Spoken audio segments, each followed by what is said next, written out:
Bueno, en este video vamos a trabajar primero con los modelos plásticos, después vamos a trabajar con un cerebro real. Acá tenemos el encéfalo, ¿verdad? Con sus diferentes estructuras, el cerebro, lo que es el tallo, ¿verdad? Tálamo, mesencéfalo, protuberancia, bulbo. Y bueno, vamos a empezar a ver primero el cerebro como un consolidado, como un todo, ¿verdad?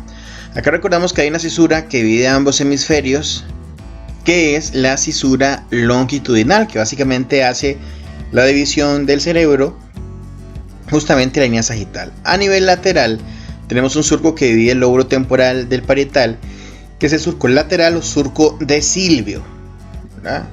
Justamente a separar el surco de Silvio encontraríamos lo que llamamos la ínsula, ¿verdad? Justamente ahí penetra el surco lateral o surco de Silvio.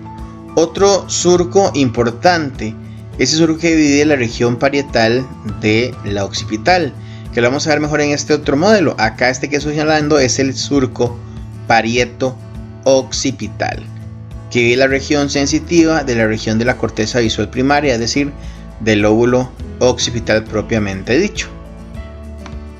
Si nos vamos para este otro cerebro, bueno, en el corte sagital vemos estructuras como la circulación del cíngulo, el cuerpo calloso, el fornix, vemos el tálamo con la comisura intertalámica y el epitálamo que termina en la glándula pineal, que es ese punto azulito que se ve ahí al fondo. Ahí tenemos el tálamo y la comisura intertalámica. Tenemos también lo que corresponde al hipotálamo con el quiasma, la hipófisis y los cuerpos mamilares. Tenemos la protuberancia o puente, ¿verdad? El mesencéfalo, los pedúnculos cerebrales, el bulbo raquídeo y el cuarto ventrículo. Acá tenemos el núcleo cerebeloso y todas estas extensiones que se ven, que estoy señalando, es el árbol de la vida.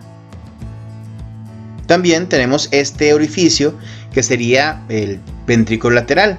Ahí generalmente habría un septo pelúcido, como vemos acá, que divide ambos ventrículos laterales. En este caso, bueno, quedó en un corte del cerebro, pues no en el otro. Entonces, si abrimos esta representación, encontraríamos a los ventrículos laterales, como vamos a verlo a continuación. Para entrar a hablar de los ventrículos laterales, vamos a utilizar la animación y después regresamos a esta imagen. Acá podemos observar los ventrículos cerebrales. Se ve la representación de los dos ventrículos laterales con sus astas anterior, posterior e inferior. También apreciamos el tercero y el cuarto ventrículo. Entonces, si nos acercamos, vemos de hecho el tercer ventrículo con el orificio que es atravesado por la comisura intertalámica. Ahí vemos las astas inferiores y las astas posteriores de los ventrículos laterales. Entonces vamos a señalarlas por acá. Tenemos lo que son los ventrículos laterales propiamente. Y ahí se ve parte de la representación de las asas. Ahí está el tercer ventrículo. Más abajo podemos tener el acueducto cerebral o acueducto de Silvio, que se abre al cuarto ventrículo, que recordamos está en la parte anterior del cerebelo y en la parte posterior de la protuberancia y el bulbo. Después tenemos el conducto central de la médula espinal, que es la parte inferior donde se continúa. Acá vemos el agujero interventricular, foramen interventricular o agujero de Monro, que comunica los ventrículos laterales con el tercer ventrículo. También se aprecia en el decepso óptico y el hipotálamo infundibular. Y en la parte posterior podríamos observar lo que es la fosa suprapineal. Si descendemos, vemos un par de estructuras llamadas recesos laterales en la parte inferior del cuarto ventrículo. Después del tercer ventrículo, recordemos que la vía de comunicación hacia el cuarto ventrículo va a ser un conducto estrecho llamado acueducto cerebral medio o acueducto de Silvio, el que estoy señalando en este momento. Después del acueducto de Silvio sigue el cuarto ventrículo y termina después en el conducto central de la médula espinal. Pasando ya a este encéfalo, a este cerebro y sus ventrículos, aquí se aprecian las astas anteriores del ventrículo lateral. También se aprecian las astas posteriores que terminan en punta y por último las astas inferiores. Esto, incluso en una imagen de este tipo, es muy fácil determinar su localización, ya que se aprecia que las astas posteriores terminan en punta y hay una inferior. Se llaman inferiores porque obviamente van a quedar inferiores en relación con el resto de estructuras. Esto encaja básicamente en ese espacio. Ese espacio sería el espacio del ventrículo lateral. Los ventrículos laterales se van a comunicar a través de un agujero de Monro que no vamos a apreciar francamente en este modelo hasta un tercer ventrículo, ¿verdad? Que está a nivel del tálamo, a nivel del diencéfalo. Justamente acá les voy a señalar la que debería ser la ubicación del agujero de Monro que comunica el ventrículo lateral con el tercer ventrículo. Justamente ahí donde se ve el tálamo y eso que está pintado de azul que es el epitálamo, bueno, el plexo coroideo en teoría, y más abajo se encuentra el tálamo. Entonces ahí más o menos estaría ubicándose el tercer ventrículo. Si yo le señalo cualquier parte dentro de ese tercer ventrículo, no estaría señalando el tercer ventrículo, sino las estructuras que contiene. Y recordemos que los ventrículos laterales son divididos por el septo pelúcido, ¿verdad? Que era esta fina tela delgada que recubre o que limita los ventrículos laterales. Aquí justamente estamos señalando lo que es el nervio olfatorio. Acá el quiasma óptico, ¿verdad? Que es donde se cruza la vía óptica. Además del nervio olfatorio, que es el primer par craneal, y el óptico, que es el segundo, vamos a obtener también en este orden señalada los cuerpos mamilares, que son estas dos pequeñas bolitas que se aprecian acá en este cerebro. Justamente en medio del quiasma y los cuerpos mamilares debería estar señalada la hipófisis, pero no se aprecia. Y aquí básicamente ya estarían las estructuras de las pirámides y las olivas del bulbo raquídeo. Justamente estas son las olivas y las otras amarillas eran las pirámides. Entonces tenemos ahí el nervio olfatorio, el óptico, el cuerpo mamilar, las pirámides y olivas. Sí, vemos al cerebro en la parte como tal, probablemente la parte superior del cerebro más externa. Vemos que tiene una serie de surcos y cisuras, que son un poco más pronunciadas y más grandes. Y en medio de esos, bueno, en los alrededores de los surcos, hay una serie de giros o circunvoluciones. ¿Okay? Podemos destacar un surco longitudinal que divide el cerebro sagitalmente en los dos hemisferios principales, el derecho y el izquierdo. Y tenemos también un surco grande que es el surco lateral, que es este de acá, que se llama surco lateral o surco de Silvio. ¿Okay? También tenemos un surco central o surco de Rolando. Que el surco de Rolando divide el lóbulo frontal del lóbulo parietal. El surco lateral o de Silvio divide el lóbulo temporal. Y aquí atrás, abajo, bueno, se ve mejor en este de hecho, tenemos este otro surco que divide el lóbulo parietal del occipital, que se llama surco parieto-occipital. ¿Okay? Son como los 5 surcos principales. Claro, uno entiende que así como hay un surco central, creo que así es este es donde se ve más bonito. Así como hay un surco central, hay un surco precentral y hay un surco central. Y hay un surco frontal superior y hay un surco frontal inferior. Y hay un surco temporal superior y hay un surco temporal inferior. Ahí se van subdividiendo. ¿Okay? Ahora, ¿cómo distingue uno el surco central? Si ustedes ven, y en este modelo se ve muy bonito, los giros del lóbulo frontal principalmente van como hacia adelante, o sea, van como horizontales. Pero en el surco central, el giro precentral viaja en forma vertical. Y detrás del surco central está el giro postcentral, que también viaja en forma vertical. Y después del surco postcentral, vean que vuelve a tener la misma disposición un poco más horizontal.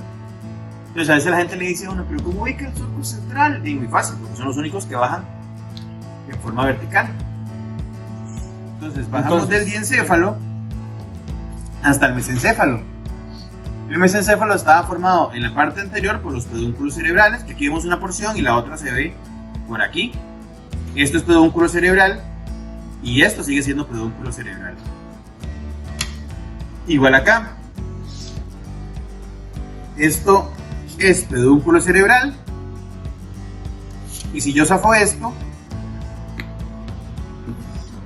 que está aquí es pedúnculo cerebral también. ¿Okay? Ahora, detrás de los pedúnculos cerebrales están los tubérculos cuadrigémenos, que están formados por 4 folículos, 2 superiores y 2 inferiores. Aquí están cortados, solo vemos la mitad. Entonces ahí, si yo se los pongo aquí sería colículo superior, aquí sería colículo inferior, pero aquí serían tubérculos cuadrigémenos. ¿Okay? En medio de los pedúnculos cerebrales, porque hay otros que son cerebelosos, esos son los cerebrales. En medio de los pedúnculos cerebrales y los tubérculos cuadrigémenos vamos a ubicar a el acueducto de Silvio o acueducto cerebral medio. Bueno, entonces ahí están. Igual los vemos en este modelo, por ejemplo. Vean que ahí está pedúnculo cerebral, acueducto de Silvio, y aquí están los tubérculos cuadrigémenos, que aquí están las bolitas, una superior y una inferior. Que los vamos a ver todavía mejor en los cerebros de verdad, de veras. ¿Okay? Y ven que aquí está el epitálamo y aquí atrás está la glándula pineal. La glándula pineal siempre la vamos a ubicar justamente arribita y en la parte superior y media de los tubérculos cuadrigémenos. ¿Okay? A estos huecos no les hagan caso. Estos huecos es porque ahí se metía la otra pieza de la mitad del cerebro, que no sé dónde está. Y vean que este particularmente no tiene hipófisis, solo tiene quiasma y cuerpo mamilar. Aquí en medio debería estar la hipófisis. Bueno, entonces ¿qué pasa? Sigamos aquí con el cerebelo. Con el cerebelo tenemos un lóbulo anterior y un lóbulo posterior.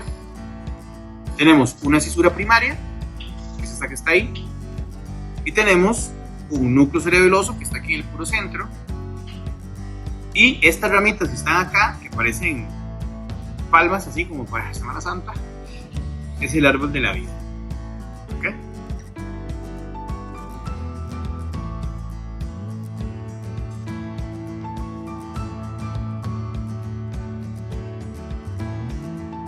Acá vamos a pasar a un cerebro real. Entonces, para ubicarnos en la corteza cerebral, la cuestión es sencilla. Tenemos que ubicarnos en cuál es la cara medial y cuál lateral, que es muy fácil de identificar. En la cara medial pues tendríamos el cuerpo calloso, que corresponde con el cuerpo calloso del otro hemisferio cerebral. Primero que vamos a ubicar son los lóbulos. Para ubicar los lóbulos vamos a buscar algunos surcos que son bastante sencillos, como el surco lateral, que es también llamado surco de Silvio, que divide el lóbulo temporal del parietal. Tenemos también ubicar el surco central, que va a ser importante para dividir la parte frontal de la parietal. Este se ubica perpendicular, por decirlo así, al surco de Silvio, pero la otra manera de ubicar se va a buscar a los tres surcos más continuos que vienen de arriba a abajo.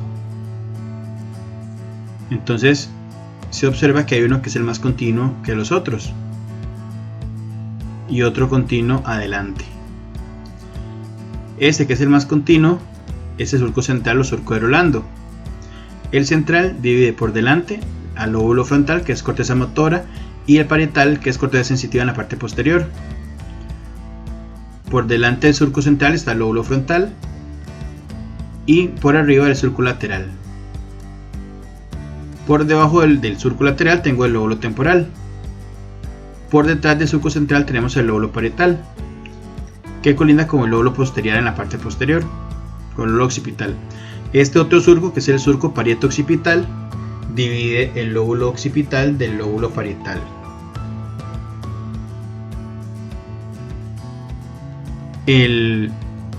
Otros surcos que se utilizan para poder identificar algunas estructuras y las áreas de la corteza cerebral son los que vamos a mencionar.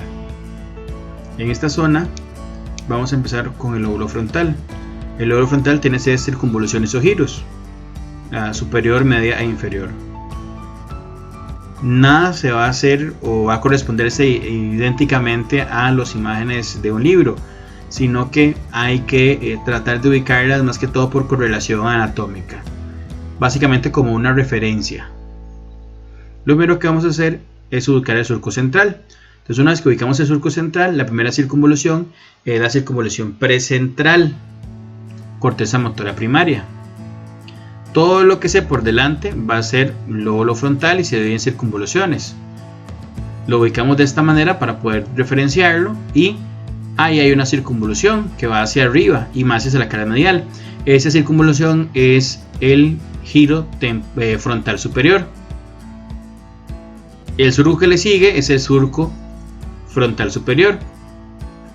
Si le ponemos ahí lateral, ahí seguimos viendo la frontal superior y tenemos por debajo al surco lateral. La circunvolución que está por encima del surco lateral en la parte anterior es la circunvolución frontal inferior, y lo que está en medio de la superior y la inferior sería la frontal media. ¿Okay? Entonces ahí tenemos la ubicación de las tres circunvalaciones principales del lóbulo frontal.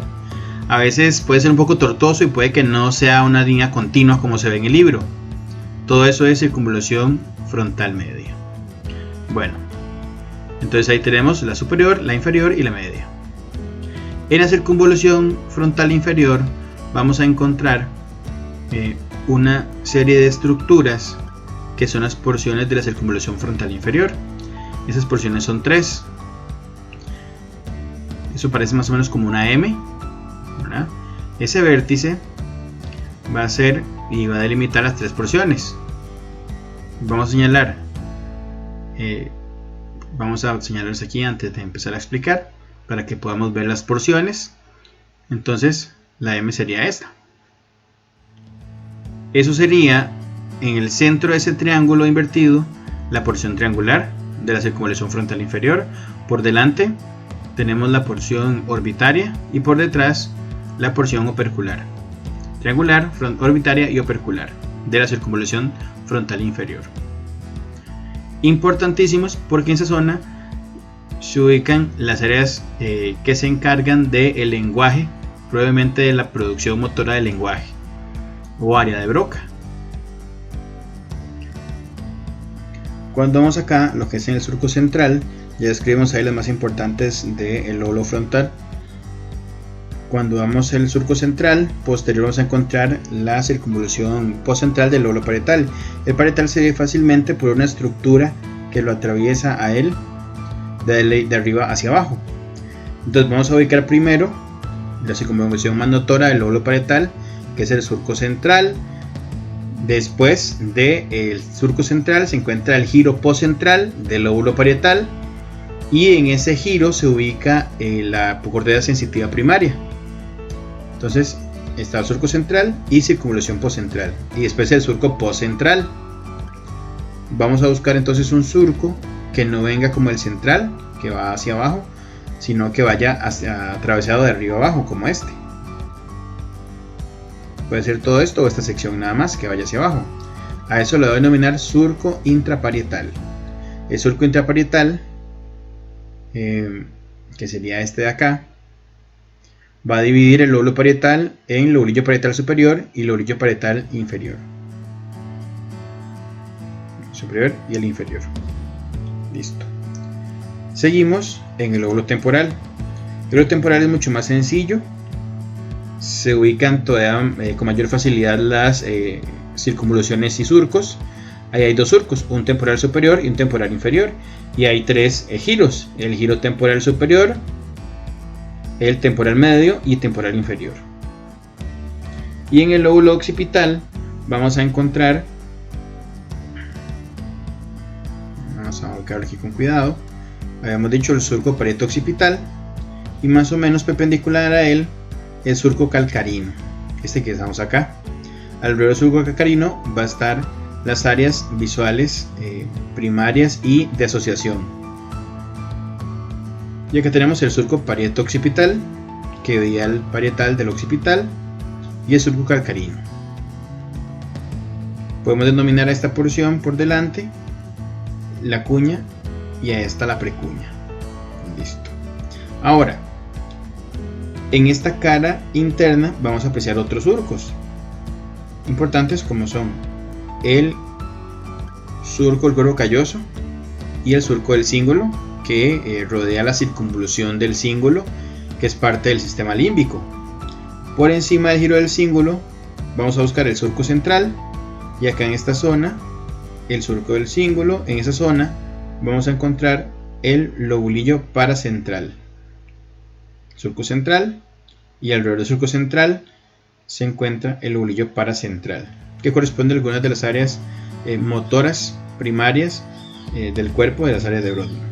En la base podemos encontrar algunos otros surcos en esta otra muestra de nuestro cerebro, cara medial y lateral, vamos a encontrar que en esa zorca pues debería estar el uncus, que vamos a poder apreciarlo por acá, justamente aquí.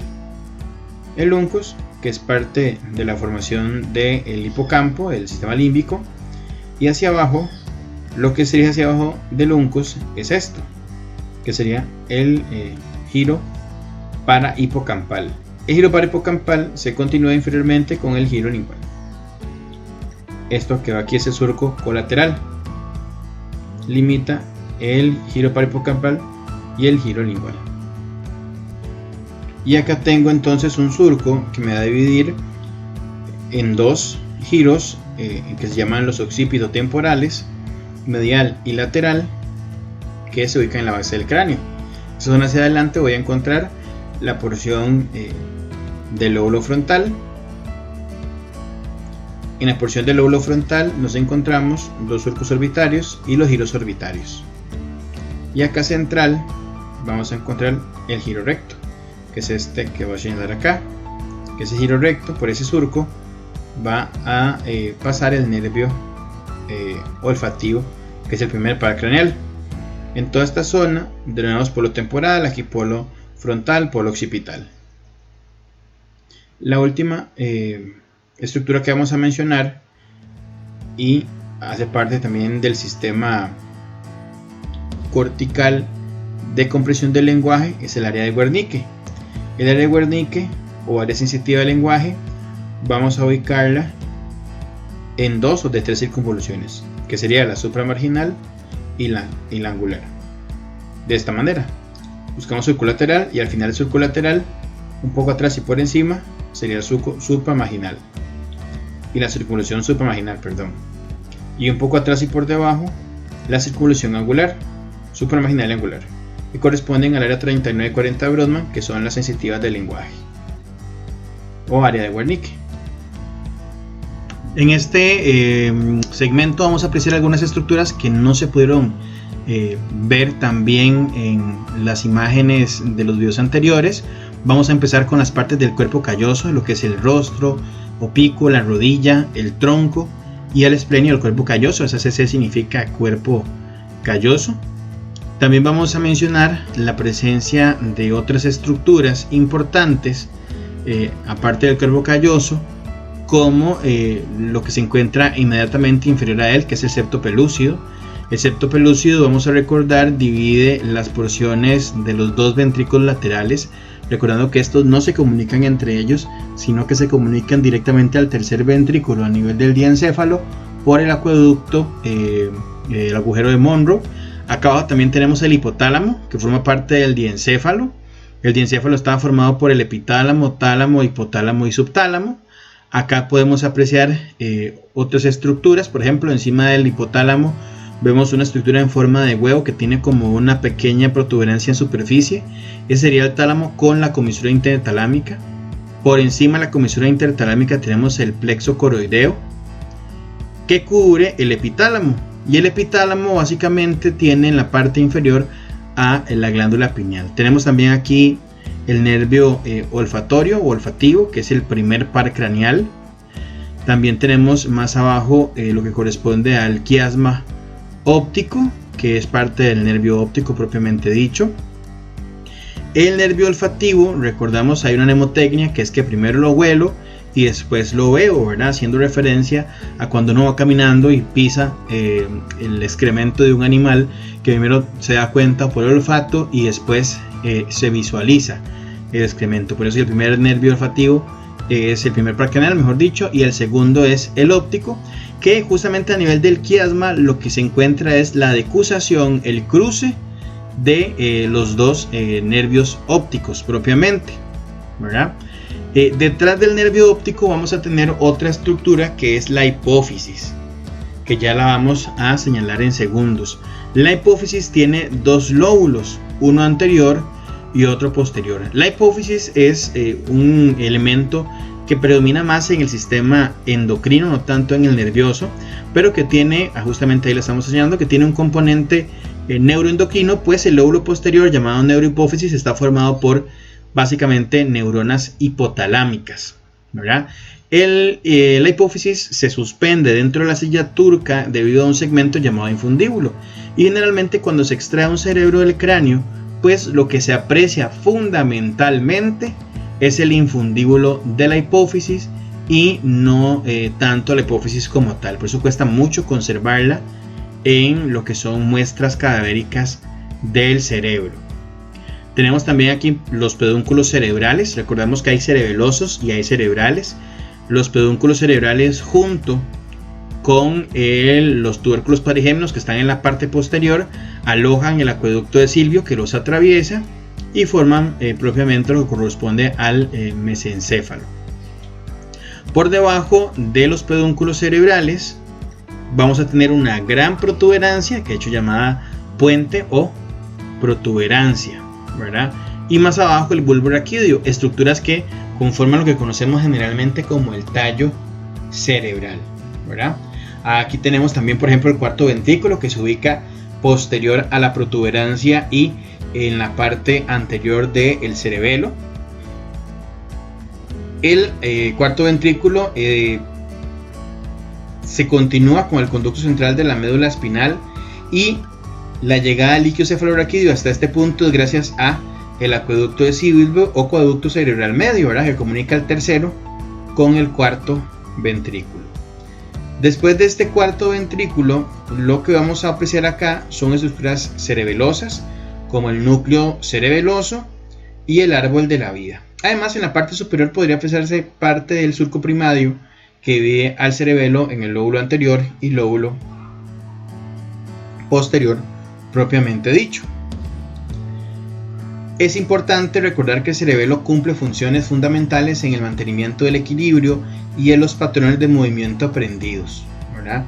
Es junto con el oído el órgano que se encarga primordialmente de la función del equilibrio y el mantenimiento del mismo. Más arriba apreciamos la glándula pineal y los tubérculos cuadrigémenos. Los tubérculos cuadrigémenos se dividen en dos pequeños colículos o colinas que, en el corte sagital, ¿verdad? Si los visualizamos desde atrás, de hecho vamos a apreciar que son 4 colículos, 2 superiores y 2 inferiores. Por eso hay que se llamen tubérculos cuadrigémenos. Y arriba la glándula pineal, recordando que forma parte del epitálamo, se encarga de la producción de melatonina, hormona importantísima en la regulación de los ciclos circadianos, es decir, los ciclos de vigilia y sueño. Abajo, como ya lo hemos mencionado, tenemos el puente del bulbo raquídeo.